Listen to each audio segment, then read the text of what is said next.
Celtic up against Hearts, the champions aiming to extend their unbeaten record to 70 games. Could Hearts manage the unthinkable against the Invincibles? Commentary comes from Rob McLean. Hearts without the likes of Walker, Hume, Suter and Hughes.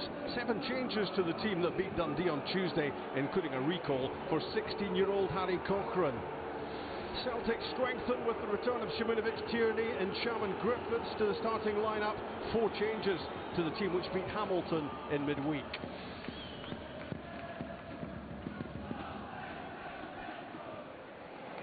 Thumping header from Christophe Berra. And Milinkovic caught Forrest. A late challenge. And it was a bad one. No card. Forrest on the move. Pulls it back for Lee Griffiths. Might have been a different story had that been on his left foot. First serious chance of the match for Celtic, and it flashes wide. Under pressure from Cowie, Boyata has given it away. Here's Don Cowie again. Harry Cochrane! What a moment to score your first top team goal. So sweet for the 16-year-old. Hearts are ahead by 1-0. Happy Harry.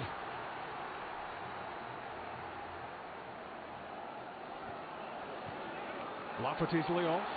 Here's Cochrane. And Milinkovic with a chance. What a save, Craig Gordon, against his old team. Not sure if that's what Cochrane was intending. It turned out to be some pass. Boyata for McGregor as Celtic look to respond, but they've lost the ball cheaply in midfield. Milinkovic for Kyle Lafferty! The Invincibles are in big trouble at Tynecastle as Kyle Lafferty onside. The flag stayed down and he scores his 11th goal of the campaign. A precision finish, and Hearts lead Celtic by 2-0.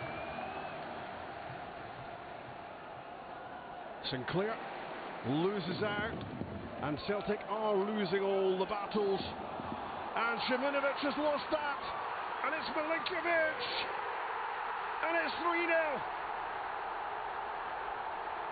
Well, as tales of the unexpected go, you won't get a more sensational scoreline than this one.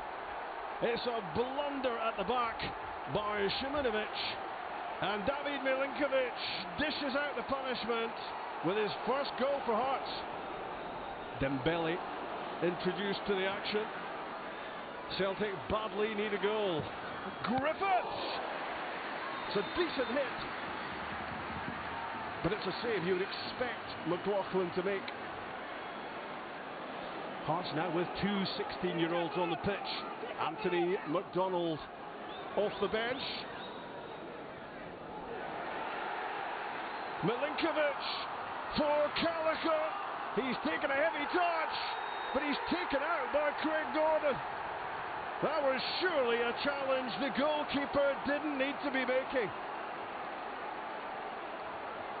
And he's handed Hearts a penalty and a chance to go 4 goals clear. It's a long run up for Milinkovic, who strikes again. It's Invincibles no more. Celtic not just being beaten at Tynecastle, they're being blown away.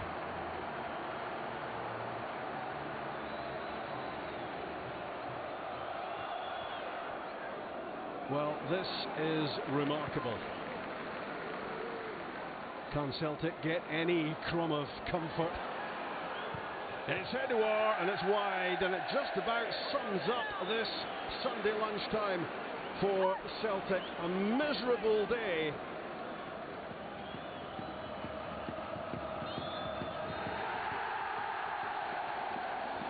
happy Hearts, all smiles on the bench, as they do what hasn't been done in 585 days. That was the last time Celtic lost to a Scottish side 69 games ago, and it was all started by that goal from Harry Cochrane. A post-match huddle for Celtic, as Brendan Rodgers presumably reminds his team of that record-breaking run. But this has been Craig Levine's day. It's been Hearts' day. They just ran themselves into the ground, and as I say, when at the moments where I thought maybe Celtic was starting to get a foothold, we'd get a chance or get another shot to go or score, and the energy was being depleted, and those moments, those 2 moments in the second half where we got another couple of goals, certainly gave us a boost, and we managed to find extra reserves from somewhere. Well, first of all, congratulations to Hearts. I thought they were the better team, in particular first half. We didn't cope with the physicality, you know, in our back line. We made too many mistakes, and then I think we could have played about 5 games today and not scored a goal. So firstly, I need to give credit to Hearts for the victory, and thoroughly deserved. But I also want to say a big congratulations to my players. You know, to have gone through 69 games and for this in 18 months to feel the first defeat. Of course, it's a sore one, especially when you're beaten like that. But they can hold their heads up. We've performed well the past few weeks, and I think now that we're getting the results, I think Tynecastle makes a difference as well. So boys are confident, and we'll just need to keep playing how we're playing, and hopefully we'll pick up a few points the next week. Well, Brendan Rodgers' invincible domestic reign began at Tynecastle. It ends at Tynecastle. Michael Stewart, how good were Hearts? Oh, they were tremendous. I don't think anybody could disagree that Hearts thoroughly deserved that 3 points today. And you know, they've done something that no other Scottish team's been able to do yet, and get the better of Celtic. It was a top draw performance, the best performance from Hearts for a very long time. Stephen, 4-0. It was a thumping in the end. It was. I mean, how did Hearts do it? Well, I didn't know they had that level of performance in them. To be honest, it was outstanding, and from the very first minute they outfought Celtic. They were all over them. You could see the intent of the players wanting to stifle Celtic, pressing them, trying to suffocate Celtic, doing to Celtic what Celtic have been doing to teams in Scottish football for the last 18 months, not allowing them to play, pressing them and limiting their options when they're on the ball. Look at the pressure here. Craig Gordon's very, very lucky that didn't go break a different direction. You look at, they're hunting in packs, 2s and 3s. When the ball comes up here from Lustig, look, he's not got very many options.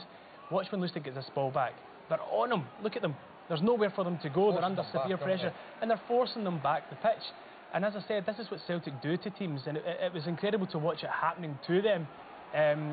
Even here, when you look at this ball here, you know, they're forced to play risky balls. Well, it was a risky ball. And Tynecastle's tight, and there isn't a lot of space at the best of times. And when you press teams the way that Hearts did today, regardless of who they are, you're going to make life very, very difficult for them. It was a brilliant performance from Hearts. Yeah, and some great goals today as well, Michael, from Hearts. But fair to say, Celtic not at their best. No, they were terrible. But a lot of that is down to the fact, look at the pressure they're under. That ball there from Boyata was never going to make it to Tierney. But look at this wonderful first touch from Harry Cochrane, and then that is a great strike. But Celtic are going to be disappointed with the goals again, losing possession. But look how quickly Hearts break on them. Simunovic here, though, has got to allow Scott Brown to go to the ball. Boyata is also going to put pressure on it. He's got to concern himself with Kyle Lafferty. Instead, he drifts in, gives him too much space. If he'd been in position, he might well have been able to stop that. It's phenomenal, isn't it? It really is. This is just quite a simple channel ball, if you like, and there isn't a lot of danger on. Simunovic, I mean, really, that is absolutely schoolboy. And Craig Gordon comes out and sells himself good composure in the end for the goal. But he could have done better. There's no doubt for that one. And then the fourth, there's no question in my mind as well. Celtic will be so disappointed with this. As Milinkovic turns, Simunovic has got to see that the through ball is the danger.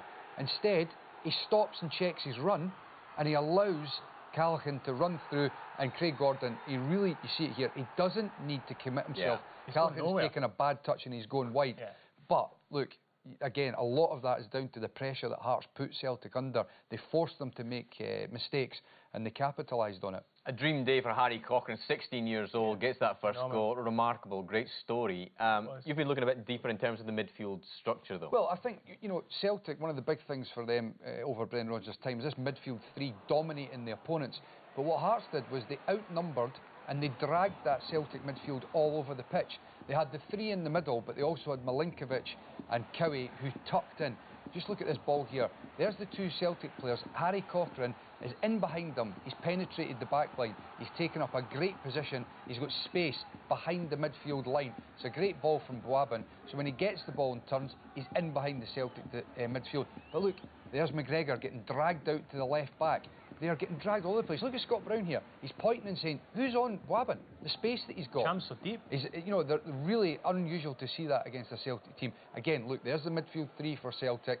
But look at the number of bodies that are up against them there. 5 Hearts players. So when the ball does break, good quick play, really nice layoff from Lafferty. And then look at this wonderful through ball from Cochrane. And Milinkovic in off the line. And this is a good save from Craig Gordon, because otherwise that could have been another goal. This is Celtic attacking. They win, they break it down. The Celtic midfield three are tight. There's the midfield four of Hearts. Cowie has got to step forward and give them penetration rather than everything being lateral. And again, Milinkovic steps forward, and within 2 passes, they're driving at the Celtic back line.